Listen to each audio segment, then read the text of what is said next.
Who you got in terms of? Do you think Ferguson and Khabib will go down? Who knows, man? Not if something happens this weekend. Justin Gaethje's a monster.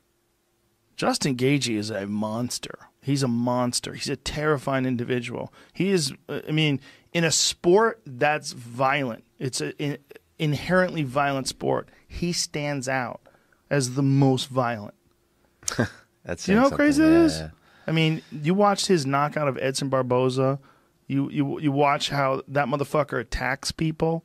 There's a reckless abandon to his calculated wildness that is it's terrifying.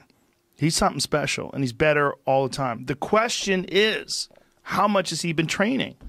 He's taking a fight on very short notice. He's taking the fight on essentially 2 weeks' notice. Also, it might be kind of weird to train now in these coronavirus times. Sure. Like with training partners, I don't know. Mm-hmm. Well, Ray Longo, who I respect very much, said that fighters shouldn't be fighting because I don't know if he said they shouldn't be fighting, but he said he definitely felt like it wasn't fair to the fighters because they don't have a full camp. They're not going to be able to show who they really are. That's a really good point. It's a really good point, man. It's a really good point. This is a wild situation where there's a guy who's going to fight for the interim title. He gets the call. Look, that's also how Nate Diaz beat Conor McGregor in their first fight. Remember that? That was 11 days out. Yeah. They call Nate Diaz. He's eating tacos, fucking drinking tequila in Mexico. And probably doing triathlons, but... Well, on the side, for sure. Well, he's never out of shape, really. Like, at a normal person out of shape, like you or I would get. But for Justin Gaethje, it really depends entirely on how much time he's been spending in the gym. Now, he's a man with a plan, right? He's trying to be the UFC lightweight champion.